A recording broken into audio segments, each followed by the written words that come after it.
하나님 말씀은 사도행전 27장에서 보겠습니다.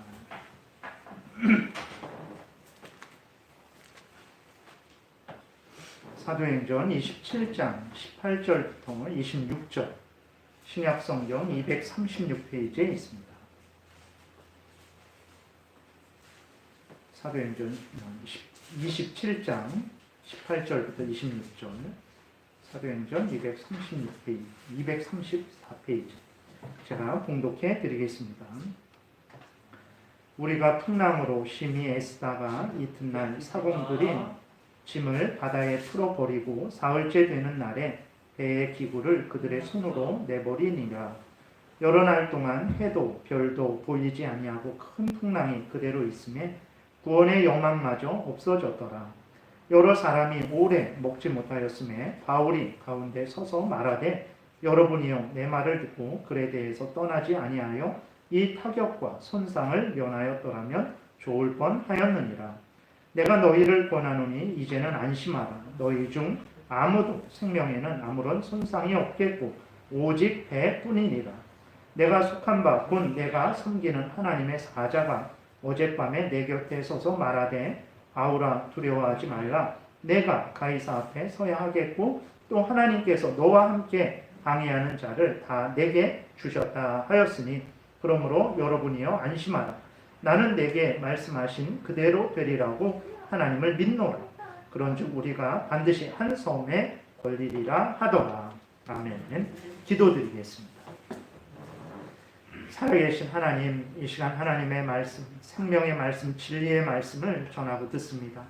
이 말씀이 우리를 살리고 악한 사탄 마귀의 괴계를 분별하고 대적하여 승리하게 하고 우리를 천국으로 인도하는 줄을 믿고 전하고 듣사오니 성령께서 역사하셔서 잘 깨달아 알게 도우시고 알려주시는 대로, 성경을 통해서 알려주시는 대로 믿고 따라서 하나님 생명길을 열심히 걸어가게 도우시고 악한 사탄 마귀의 괴계를 분별하여 대적하게 도우시고 하나님의 영광을 드러내게 도우시고 또 하나님이 주시는 위로와 힘을 얻게 도와주옵소서. 온전히 주장하시기를 바라고 예수 그리스도의 이름으로 기도드렸습니다.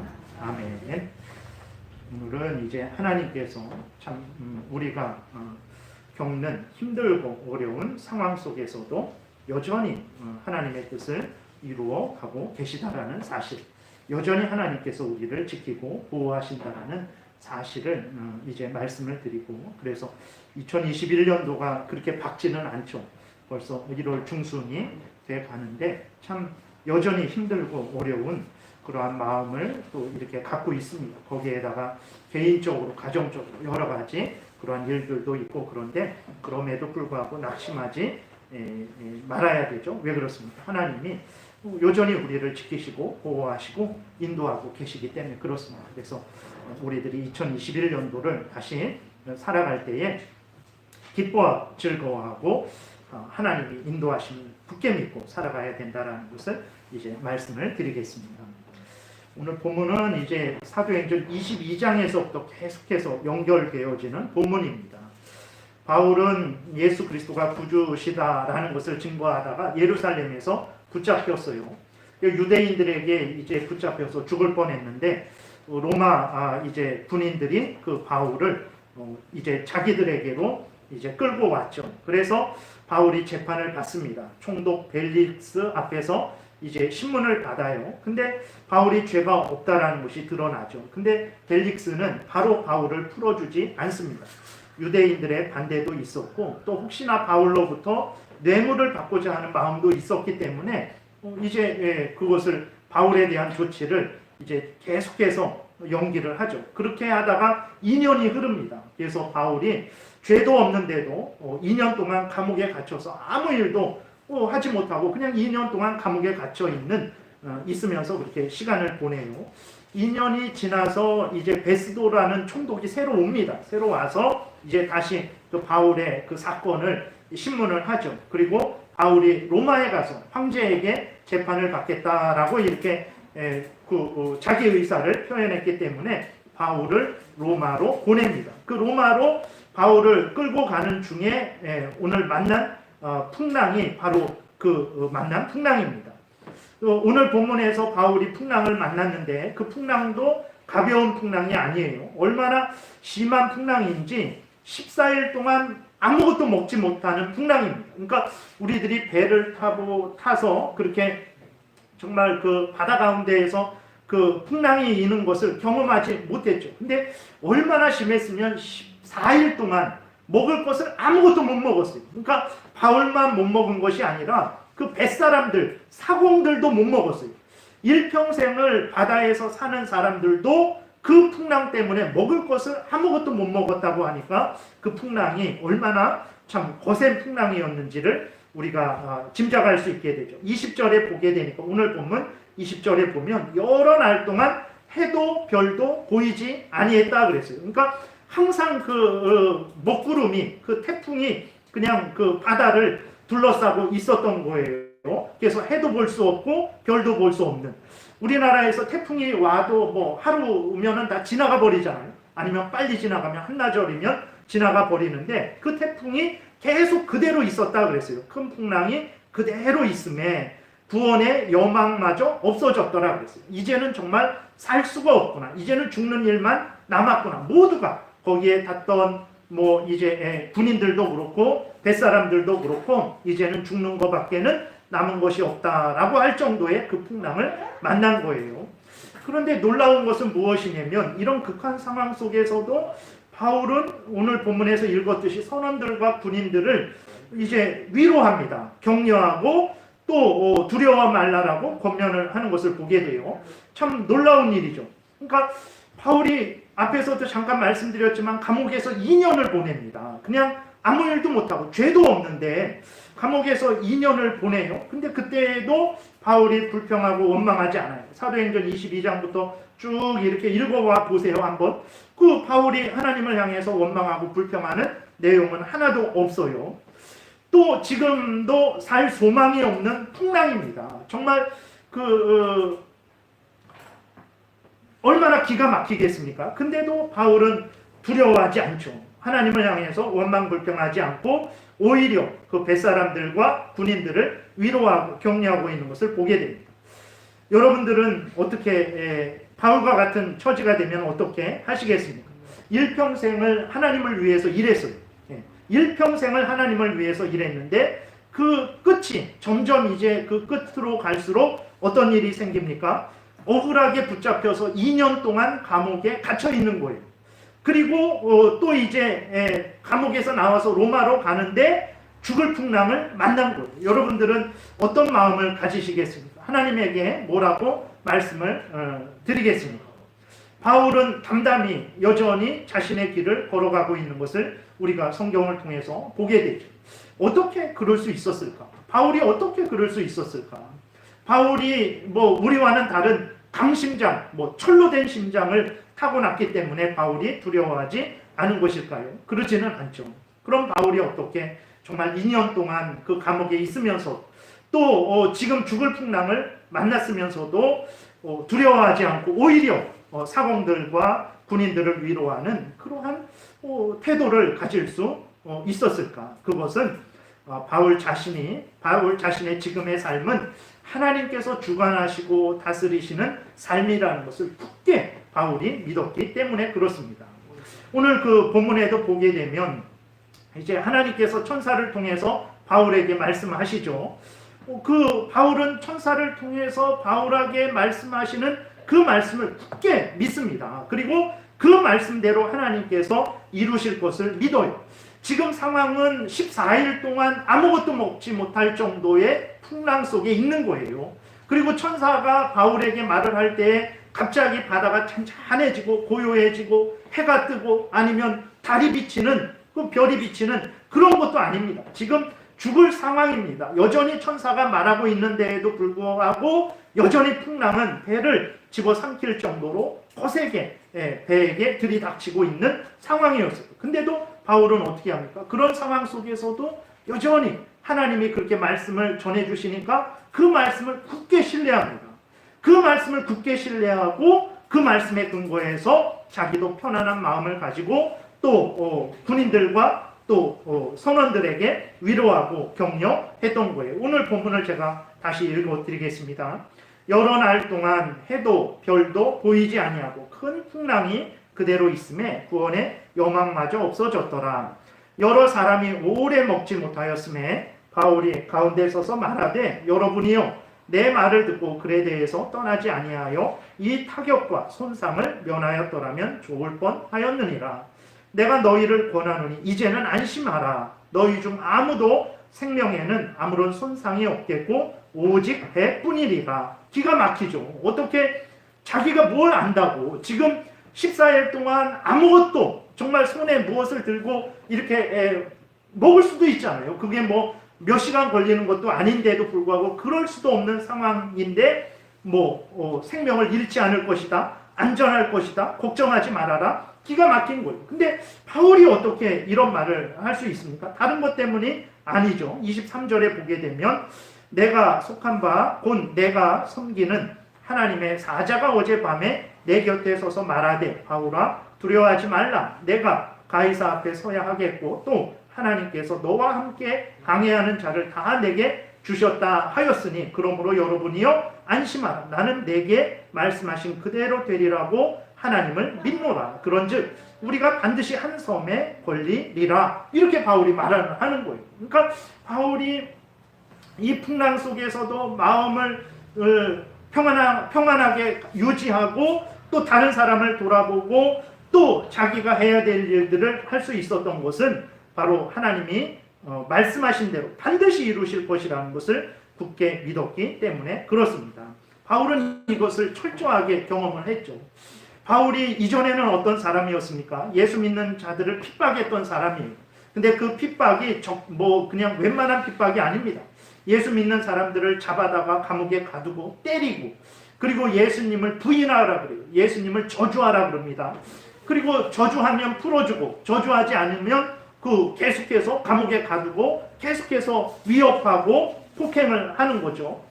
그리고 스데반을 죽였던 자입니다. 스데반은 죽어 마땅한 자다라고 그렇게 찬송표를 던지고 스데반 죽이는 사람들에게 내가 옷을 맡아줄 테니까 그 이스라엘 사람들이 이렇게 통으로 된 옷을 입을 때 이렇게 불편하니까 겉옷을 이제 맡아줄 테니까 나에게 맡겨라. 그리고 마음껏 그 스데반에게 돌을 던져라 했던 사람이 바울입니다. 디모데전서 1장에서도 자기가 고백하죠. 자기는 죄인 중에 괴수다. 자기는 비방자요, 박해자요, 폭행자였다라고 그렇게 고백할 정도거든요. 그러한 바울을 예수 그리스도께서 찾아오십니다. 바울이 먼저 예수님에게 나간 게 아니에요. 그 다메섹이라는 곳으로 예수 믿는 사람들을 붙잡으러 가는 그 중에 예수님이 그 악행을 하러 가는 바울에게 찾아오세요. 그래서 바울의 죄를 책망하시고 바울로 하여금 회개케 하시고 바울을 사도로 삼으시죠. 그때 예수 그리스도께서 바울에게 뭐라고 말씀하시냐면 내가 너를 택한 것은 내 이름을 이방인과 임금들과 이스라엘 자손들에게 전하기 위하여 택한 것이다. 이렇게 말씀을 하세요. 그리고 그 예수 그리스도께서 그렇게 말씀하셔서 바울을 예수 그리스도에게로 부르시고 사도로 부르시고 정말 그 이후부터 예수 그리스도께서 자기를 사용하셔서 예수 그리스도의 복음을 유대인들에게 이방인들에게 그리고 여러 나라의 왕들에게 이제 전하는 것을 바울은 경험을 한 거예요. 예수 그리스도께서는 하나님께서는 정말 말씀하신 것을 반드시 이루시는 분이구나 라는 것을 그 바울이 아주 절절하게 그 체험을 한 거죠. 그래서 지금 이렇게 풍랑이 일어나고 있는 이 시점, 이 상황 속에서도 두려워할 수밖에 없지만 천사가 자기에게 하나님의 말씀을 전해 주셨을 때 하나님은 반드시 말씀하신 대로 이루실 것이다 라는 그 믿음을 굳게 가졌던 거예요. 그래서 바울은 두려워하지 않았던 거죠. 다른 것 때문에 이렇게 어떤 다른 보트가 거기 마련되어 있든지 아니면 바다에 빠지면 물고기가 자기를 삼키기 위해서 대기하고 있든지 그래서 그런 것이 아니죠. 그냥 하나님의 말씀, 하나님의 약속 그거 믿은 거예요. 왜 그렇습니까? 하나님은 말씀하신 대로 반드시 이루시는 분이라는 것을 바울은 확신하고 있었기 때문에 그렇죠. 결과를 보면 어떻습니까? 하나님은 말씀하신 대로 바울을 안정케 하셨어요. 모든 선원들을 안정케 하셨고 모든 군인들을 안정케 하셨고 결국은 바울로 하여금 로마에 도착하게 하시고 로마 황제 앞에서 이제 복음을 전하게 거기에서 재판받게 하신 것을 우리는 보게 됩니다. 그러니까 바울이 감옥에 있을 때에도 또 죽을 풍랑을 만났을 때에도 바울이 그렇게 안심하고 마음을 편안하게 가질 수 있었던 것은 바울에게 계획하셨던 일들에 대해서 하나님이 반드시 이루실 것이라는 것을 바울이 굳게 확신했기 때문에 그렇죠. 실제적으로 하나님은 그렇게 하셨습니다. 바울이 감옥에 있을 때 하나님이 안 계신 것 같아요. 이렇게 보게 되면 2년이 그냥 지나가 버립니다. 하루, 바울은 1분 1초를 살아내야 되는 거예요. 그 감옥에서 하루가 지나고 이틀이 지나고 100일이 지나고 365일 지나고 다시 새해가 되고 하루가 지나고 한 달이 지나고 그 삶을 살아냈었어요. 근데 거기에서 아무런 변화도 없었어요. 그건 정말 하나님이 지금 나와 함께 계시는가? 하나님이 하나님의 일을 하고 계시는가? 하나님이 정말 나를 떠나셨는가라고 의심할 수밖에 없는 상황이었죠. 그리고 바울이 로마로 가는 중에 그 풍랑을 만났는데 정말 이거는 죽을 수밖에 없는 그런 풍랑이었던 거예요. 그럼에도 불구하고 우리가 성경을 통해서 확인하게 되는 것은 무엇입니까? 우리 눈에 인간적으로는 하나님이 안 계신 것 같고 하나님이 도와주시지 않는 것 같고 하나님이 역사하시지 않는 것 같은 상황이었지만 그러나 하나님은 그 모든 순간순간 속에서 다 하나님의 계획하심을 이루고 계셨던 거예요. 하나님의 뜻을 이루고 계셨던 거예요. 바울은 일평생 그러한 하나님의 역사하심을 정말 많이 겪었죠. 그래서 하나님께서 지금도 하나님의 뜻을 이루고 있다. 내가 감옥에서 아무것도 못하고 있는 상황이지만 하나님께서 여전히 이것을 사용하셔서 하나님의 뜻을 이루고 계시다라는 것을 확신하고 있었던 거예요. 그러니까 때가 되니까 이제 총독이 새로 와서 바울이 로마로 갈 수 있는 여건이 조성되는 거죠. 그리고 바울이 이제 로마로 가게 된 것이고 또 로마로 가다가 풍랑을 만났을 때 기가 막힐 거 아닙니까? 그럼에도 불구하고 바울은 감옥에서 자기를 도우시고 하나님의 계획을 이루어 가셨던 것처럼 여전히 하나님께서 이 풍랑 속에서도 그 계획을 이루실 것이라는 것을 확신했기 때문에 바울이 이제 안심할 수 있었던 거예요. 성경은 처음부터 끝까지 이렇게 하나님이 살아서 역사하신다라는 이 사실을 우리에게 증거해 주고 있습니다. 하나님은 온 천지 만물을 창조하시고 그 창조하신 것들을 그냥 내버려 두시는 것이 아니라 하나님의 뜻대로 주관하고 다스리시고 하나님의 뜻을 이루신다라는 것을 증거하고 있죠. 이것은 그리스도인들에게만 해당되는 게 아닙니다.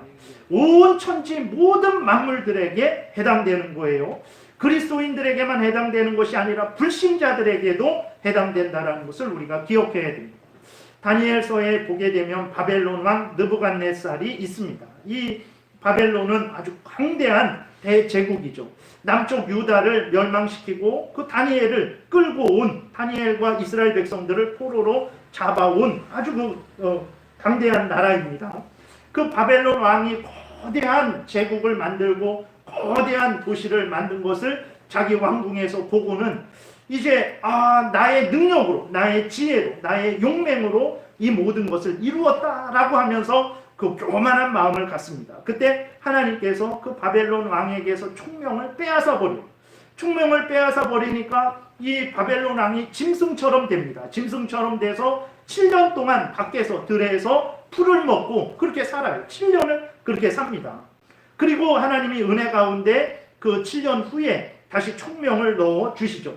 그때서야 바벨론 왕이 불신자입니다. 이방 왕이에요. 하나님을 믿지 않는 사람이 깨달아 알아요. 불신자일지라도 이스라엘 백성이 아닐지라도 이스라엘 나라가 아닐지라도 하나님께서는 모든 사람을 모든 나라를 주관하고 다스리는구나. 그때서야 그것을 깨달아 알고 고백을 하는 것이 이제 다니엘서에 나와 있죠. 요한계시록을 또 우리가 보게 되면 이 땅이 복받고 이 땅이 재앙받는 것은 하나님에 의해서 되어지는 것임을 우리는 확인하게 됩니다. 하나님은 여러분 살아계셔서 한 번도 쉬지 아니하시고 하나님의 일을 하셨어요. 하나님의 뜻을 이루셨습니다. 그러니까 우리들이 이거는 하나님이 안 계시다. 지금은 하나님이 일하시지 않는다. 지금은 하나님이 나를 버리셨다. 라고 하는 그 순간에도 하나님은 안 계신 적이 없었고 일하시지 않은 적이 없었고 우리를 버리신 적이 없었다라는 것을 우리가 분명히 기억을 해야 되겠습니다. 하나님은 항상 살아계셔서 창조하신 모든 천지 만물들을 주관하고 다스리십니다. 인간의 모든 생사와 복, 나라의 흥망성쇠를 주관하고 다스리십니다. 하나님은 없는 것 같이 보이는 상황 속에서도 지금 우리의 모든 것들을, 이 땅의 만물들을 하나님의 뜻대로 주관하신다는 것을 우리는 굳게 믿어야 됩니다. 여러분, 어떤 형편처지일지라도 하나님은 살아서 역사하시고 지금도 우리와 함께 계시고 우리를 주관하시고 다스리신다는 것을 굳게 믿어야 하는 거예요. 그런데 우리가 그렇게 믿을 때 좀 이상하죠. 무엇이 이상합니까? 하나님이 그렇게 인도하시는 방식이 참 이해할 수 없단 말이에요. 근데 하나님이 모든 천지 만물을 주관하고 다스리실 때, 특별히 그리스도인들을 주관하고 다스리실 때에 하나님은 항상 좋게, 항상 편안하게, 항상 풍성하게만 다스리시지 않는다라는 것을 또한 우리는 기억해야 됩니다. 하나님은 하나님의 자녀들인데도 불구하고, 하나님의 백성된 자들임에도 불구하고 그들을 인도하실 때 때로는 고난 속에서, 때로는 슬픔 속에서, 때로는 부족함 속에서도 거하게 하시고, 그러한 가운데에서 또 우리를 이끄신다는 것을 기억해야 됩니다. 또 때로는 하나님이 온 천지 만물을 주관하고 다스리실 때 악인이 형통케도 하시고 반대로 의인이 고난을 당하게도 하신다는 것도 우리는 늘 생각을 해야 됩니다. 이것은 인간적으로 이해할 수 없고 견디기 힘든 일이죠. 그렇잖아요. 하나님을 대적하는 사람들이 형통합니다. 하나님을 대적하는 사람들이 건강해요. 하나님을 대적하는 사람들이 모든 일에 범사에 잘 돼요. 근데 나름대로 열심히 부족하지만 하나님을 믿고 하나님의 뜻을 따르려고 하는 사람들이 어려움을 당해요. 하나님을 잘 믿고 섬기는데 병듭니다. 아프고 심지어 죽는 상황에 이르는 것도 한두 번 보는 것이 아니죠. 근데 그것들을 우리가 어떻게 쉽게 받아들이겠습니까? 정말 하나님이 살아계신가? 살아계시다면 하나님이 어떻게 이러한 일이 이루어지게 할 수 있을까? 우리는 참 이해하지 못하죠. 그러나 우리가 이해하지 못하는 그 가운데에서도요, 하나님은 하나님의 뜻을 다 이루신다라는 것을 우리가 생각해야 됩니다. 우리가 지금 오늘 본문에서 보듯이 바울이 감옥에 있는 그러한 그 상황 속에서도, 지금 풍랑이 일어나는 상황 속에서도 하나님은 하나님의 그 계획을 이루어 가고 계신 것을 보게 되잖아요. 마찬가지입니다, 여러분. 악인이 형통하고 의인이 고난을 받는 그 상황 속에서도 하나님은 여전히 그 하나님의 뜻을 이루고 계신 거예요. 그래서 꼭 어떻게 이루고 계십니까? 하나님은 하나님의 백성들에게 그 힘들고 어려운 것들을 통해서 때로는 죄를 책망하시죠. 죄를 생각나게 하시고, 죄를 회개케 하시고, 죄를 미워하게 하시고, 하나님을 더 사랑하는 기회로 삼으세요. 우리들은 그 순간이 하나님은 없다, 하나님은 나를 버렸다, 하나님은 이제 나를 사랑하시지 않는다 라고 생각했는데 아니죠. 하나님은 그 순간을 통해서 하나님의 백성들을 그 정결하게 하고 계신 거예요. 그리고 하나님의 백성들을 연단하고 계신 거예요. 그리고 하나님의 백성들로 하여금 깨어있게 하는 그 일을 이루고 계신 거예요. 그리고 악인이 형통하는 그 상황인데 정말 하나님이 살아계신가라고, 하나님이 일하시지 않는구나 라고 우리는 생각했는데 아니죠. 하나님은 그 순간 속에서도 악인의 죄를 드러내시고 악인들에 대해서 하나님께서 공의의 형벌을 이루어 나가고 계시는 거예요. 그것을 우리는 믿음의 눈으로 확인해야 되는 것입니다. 바울이 예루살렘에서 억울하게 붙잡혔지만 하나님은 이 사건을 통해서 무슨 일을 이루셨습니까? 하나님은 바울이 그 예루살렘에서 억울하게 붙잡힌 것을 통해서 바울로 하여금 로마에 갈 수 있도록 그 일을 이루시는 거예요. 그리고 이 풍랑이 갑자기 일어났잖아요. 왜 풍랑이 일어났을까? 하나님이 이 풍랑을 통해서 그 배에 타고 있던 사람들이 멜리데 섬에 도착하게 하십니다. 도착하게 하시는데 그 도착해서 그 멜리데 섬에서 무슨 일이 일어났습니까? 그 멜리데 섬에서 구원할 자를 구원하는 놀라운 역사를 이루신답니다. 바울이 그 섬에 도착하게 해서 그 섬에서 하나님께서 택한 백성들을 구원하시는 놀라운 역사를 이루고, 그리고 결국은 하나님께서 바울로 하여금 다시 로마에 도착하게 하신 것. 우리들은 하나님이 도대체 어떻게 이루실 수 있을까? 하나님이 눈을 뜨고 계신 건가? 지금 이 땅을 살펴보고 계신 건가 하는 참 신성모독적인 생각을 하죠. 그런 불평과 원망을 합니다. 근데 우리가 믿음의 눈을 뜨고 성경을 자세히 살펴보면 그러한 가운데에서도 하나님은 한치의 오차도 없이 하나님의 계획 가운데 하나님의 모든 일들을 이루셨던 거예요. 그러니까 하나님이 일을 이루실 때에 우리들은 항상 좋게, 평안하게, 건강하게, 부유하게 돼야만 그게 하나님의 역사라고 생각을 하는데 성경은 그렇지 않다라는 것을 이제 알려주고 있는 거예요. 정말 때로는 아주 견딜 수 없는 살 여망이 사라질 그러한 상황 속에서도 하나님은 우리를 인도하시고 그러한 가운데 처하게도 하시고 그러한 속에서도 하나님의 뜻을 이루신다라는 것을 기억해야 됩니다. 그러니까 항상 하나님은 뭐 영혼이 잘된 같이 육신이 잘되고 만사가 잘되게 인도하시지 않아요. 그러지 않습니다. 우리들의 삶이 그것을 증거하잖아요. 전도서에 보게 되면 하나님이 섭리하실 때 매우 다양하게 섭리하신다라는 것을 우리가 알게 되죠.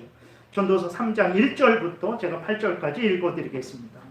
범사에 기한이 있고 천하 만사가 다 때가 있나니 날 때가 있고 죽을 때가 있으며 심을 때가 있고 심은 것을 뽑을 때가 있으며 죽일 때가 있고 치료할 때가 있으며 헐 때가 있고 세울 때가 있으며 울 때가 있고 웃을 때가 있으며 슬퍼할 때가 있고 춤출 때가 있으며 돌을 던져버릴 때가 있고 돌을 거둘 때가 있으며 안을 때가 있고 않는 일을 멀리할 때가 있으며 찾을 때가 있고 잃을 때가 있으며 지킬 때가 있고 버릴 때가 있으며 찢을 때가 있고 꿰맬 때가 있으며 잠잠할 때가 있고 말할 때가 있으며 사랑할 때가 있고 미워할 때가 있으며 전쟁할 때가 있고 평화할 때가 있느니라. 하나님이 한 개인을 인도하실 때에 또 한 나라를 인도하실 때에 온 천지 만물을 주관하고 다스리실 때에 이렇게 다양하게 때로는 웃게 하시는 그러한 시간을 주시기도 하고 때로는 울게 하시는 그러한 처지에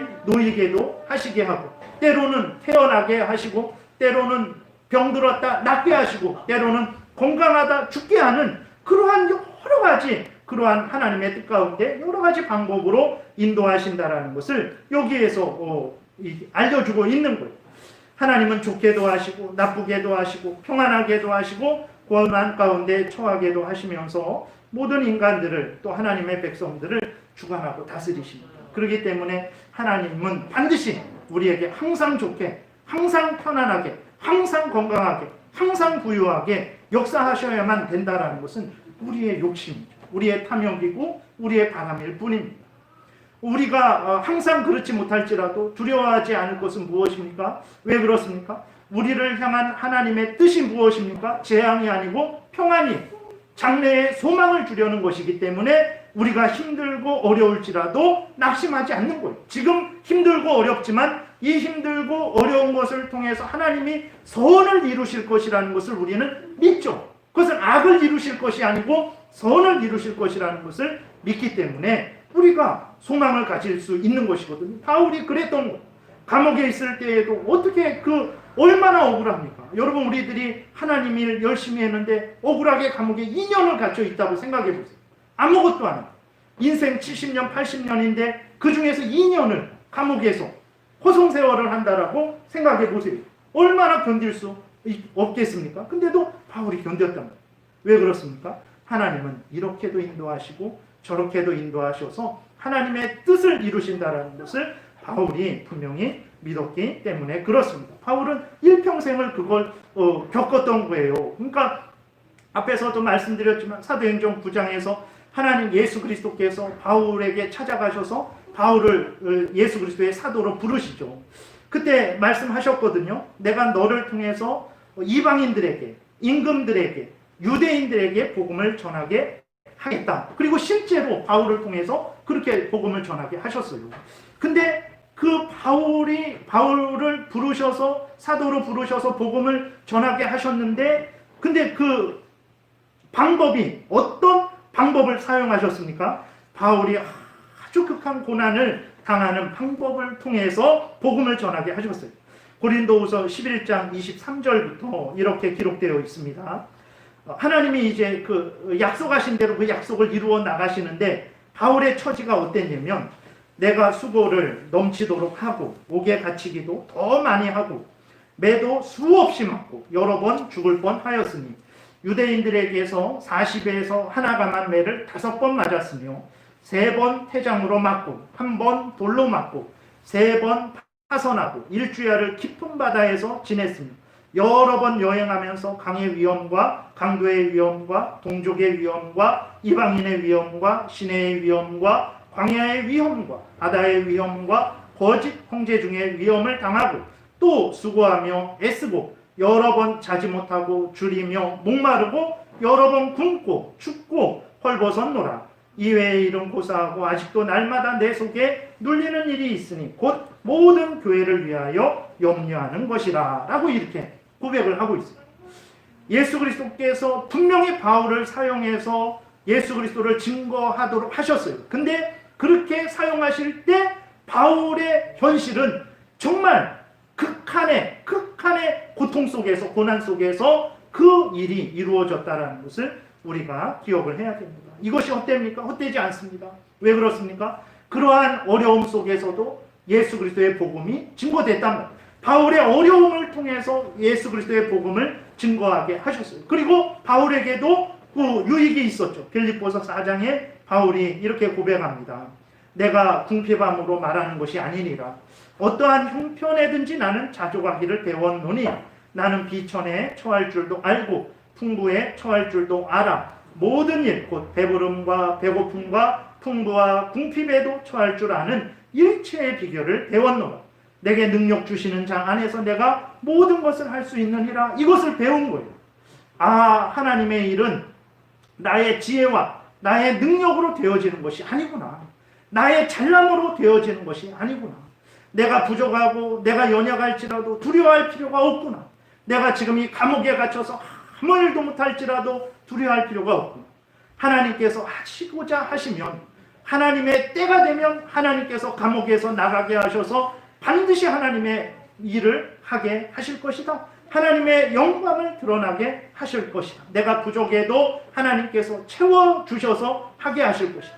없는 것은 있게 만드셔서 하게 해주실 것이다 라는 것을 깨달은 거예요. 그래서 바울이 어떤 형편 처지에서도 자족하는 것을, 평안한 것을, 또 그 가운데에서 낙심하지 않고 힘을 낼 수 있는 그러한 비결을 배웠던 거예요. 그래서 바울은 감옥에 있을 때에도 불평불만 원망하지 않았어요. 그리고 죽을 풍랑을 만났을 때에도 하나님을 신뢰했죠. 하나님의 뜻이 있을 것이다. 여기까지가 나의 끝이면 여기에서 끝나는 것이고, 아니고 하나님의 다른 뜻이 있으면 아무리 죽을 풍랑이라도 하나님께서 살려주실 것이다. 그것을 기억하고 정말 그 가운데에서도 평안한 그러한 마음을 누렸던 것이고, 또 이제 군인들과 선원들을 위로했던 것입니다. 어떻게 됐습니까? 결국은 이제 하나님이 천사를 통해서 말씀하신 대로 이제 276명이 그 배에 타고 있었는데 한 명도 죽지 않았어요. 한 명도 죽지 않고 모두 멜리데 섬에 무사하게 도착을 하게 됩니다. 근데 멜리데 섬에 도착을 하는 것도요, 멜리데 섬 항구가 이렇게 있을 때 거기에 배가 착 이렇게 들어가서 다리를 내리고 사람들이 편안하게 배에서 내린 게 아니에요. 결국은 배가 깨집니다. 그 바다 물살에 배가 이렇게 뒤틀려 갖고 배가 파괴되죠. 배가 파괴되어서 정말 그 모두가 군인들이, 선원들이, 또 거기에 함께 있던 죄수들이 다 물에 빠져요. 물에 빠져서 어떻게 합니까? 수영하는 사람들은 멜리데 섬과 해변까지 수영해 가고, 수영 못하는 사람들은 나무 조각 붙들고 그거 둥둥 타고 이제 그 멜리데 섬에 도착하게 되는 거. 그러니까 하나님이 걱정하지 말아라. 반드시 멜리데 섬에, 그러니까 반드시 너희들 생명을 잃지 않고 어느 섬에 도착할 것이다 라고 말씀을 하셨어요. 그래서 그렇게 됐어요. 근데 그 방법이 배가 파손돼 갖고 나무 조각 붙들고 그 겨우겨우 정말 죽을 힘을 다해서 바다를 헤엄쳐서 물가에, 해변가에 도착하는 방식으로 이루어진 거예요. 하나님이 이를 이루실 때에는요, 이렇게 좋게도 배가 항구에 안착하게 하셔서 평안하게, 편안하게 이렇게 내리게도 하시지만, 때로는 배가 파손되게 하셔서 나무 조각 겨우 붙들고 살아서 그 도착하게도 하신다라는 것을 우리가 기억을 해야 되는 것입니다. 그러니까 하나님이 우리를 인도하시는데, 하나님의 일을 하시는데, 하나님이 그 일을 하실 때 항상 좋게, 항상 평안하게, 항상 복되게 그렇게만 인도하시는 게 아니라 우리가 견딜 수 없는, 정말 하나님이 계신가? 라고 말할 수밖에 없는 상황 속에서도 우리를 인도하고 하나님의 일을 이루신다는 것을 우리가 기억을 해야 되겠습니다. 말씀을 정리하겠습니다. 여러분, 우리들에게 2021년도가 시작되었습니다. 근데 여전히 힘들고 어렵죠. 참 언제 이렇게 마스크를 다 쓰고 이렇게 정말 옛날 영화 같은 데 볼 때 지구가 종말이 와갖고 정말 함부로 밖에도 못 나가고 어떤 정말 아주 비참하게 겨우 살아남은 사람들이 살아가는 그러한 영화 같은 데서 그때서야 이렇게 모두가 마스크를 쓰고 조심하고 그러한 것들을 볼 수 있었는데 우리의 현실이 이렇게 되었습니다. 참 얼마나 기가 막힙니까? 정말 그 질병관리본부에서 매일 발표되는 확진자 수에서 숫자가 늘어나면 우리 마음이 힘들고 어려워. 밖에 뭐 슈퍼에 무엇을 사러 갈 때에도 부담이 됩니다. 그것 때문에 낙심이 됩니다. 그 숫자가 조금 줄어들면 다시 기뻐하고 이제 좀 숨 쉴 수 있겠구나. 이게 사람이 사는 세상입니까? 정말 기가 막힌 삶이 아닙니까? 우한폐렴으로 우리의 삶이 아주 황폐화되었어요. 어디 가지도 못하고 가족들도 만나지 않는 게 효도라고, 부모님 찾아뵙지 않는 게 효도라고 할 정도로.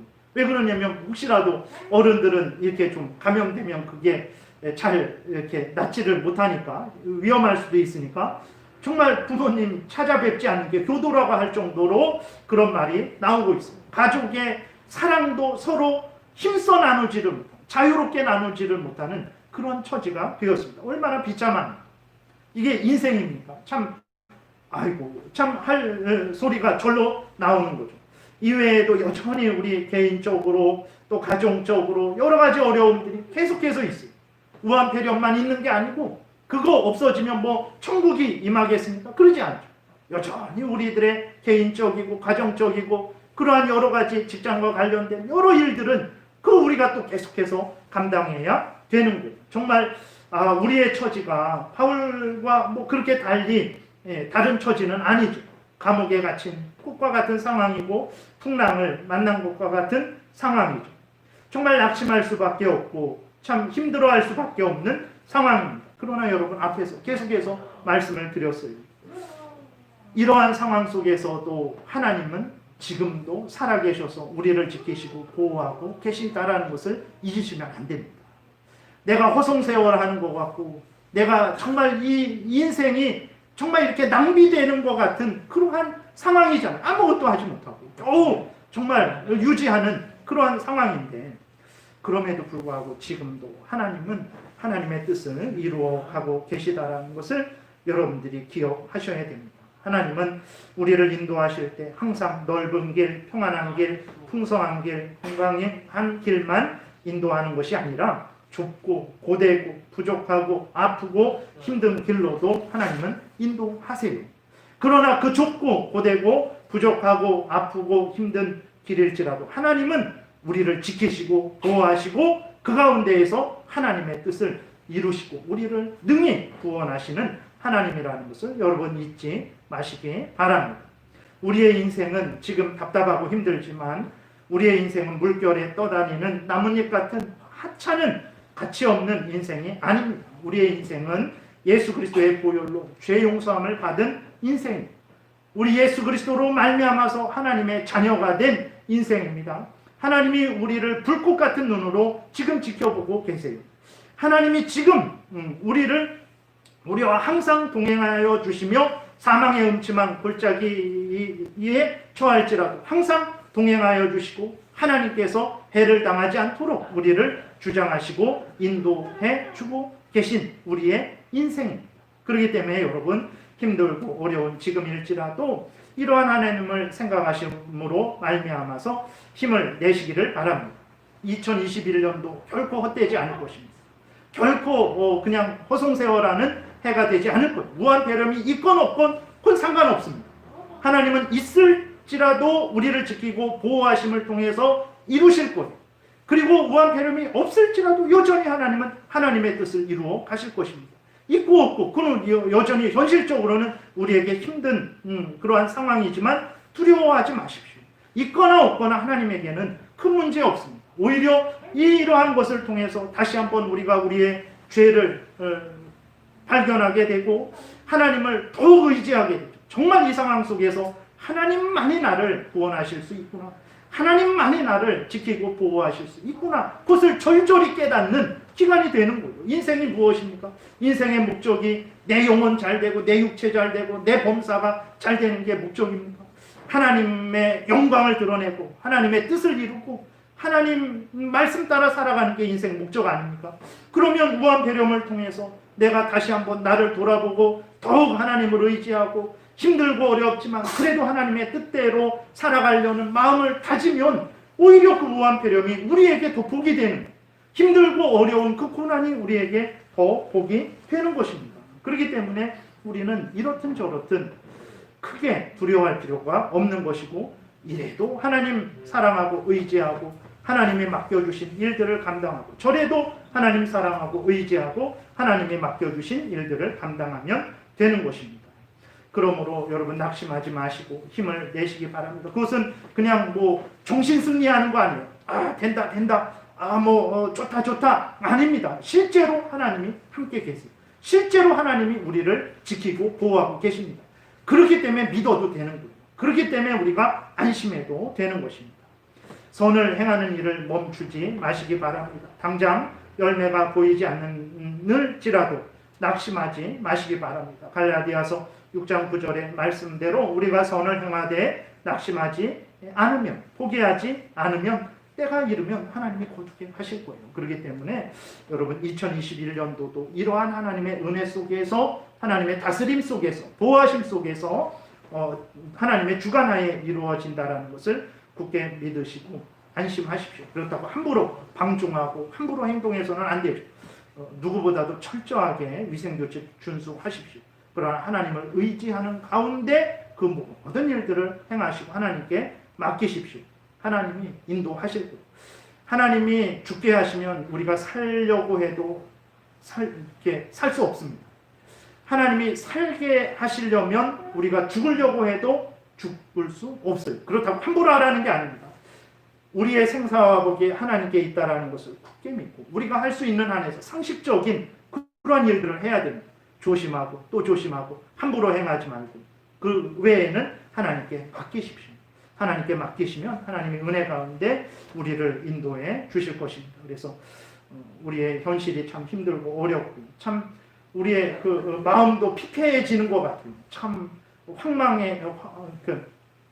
황량해지는 것 같고 이럴 때에 하나님을 생각하심으로 말미암아 다시 회복하시고 위로를 얻으시고 또 따뜻한 마음을 가지시고 또 기쁜 마음을, 즐거운 마음을 가지셔서 힘들고 어려운 현실이지만 잘 열심히 2021년도를 살아가시는 여러분들 되시기를 바랍니다. 기도드리겠습니다. 살아계신 하나님 감사합니다. 힘들고 어려움 속에서 우리가 어떤 마음과 태도로 살아가야 될지를 이렇게 바울의 경험을 기록하여 주시고 우리에게 알려주시니 감사를 드립니다. 이것은 한 인간이 거짓으로 꾸며낸 이야기가 아니고 살아계신 하나님께서 있는 사실을 그대로 드러낸 것이라는 것을 우리가 분명히 믿고 하나님이 알려주시는 대로 힘과 위로와 용기를 얻게 도우소서. 그리고 하나님을 의지하는 가운데 우리에게 주어지는 2021년도를 열심히 살아가게 도와주옵소서. 감사드리고 예수님 이름으로 기도드렸습니다. 아멘. 찬송가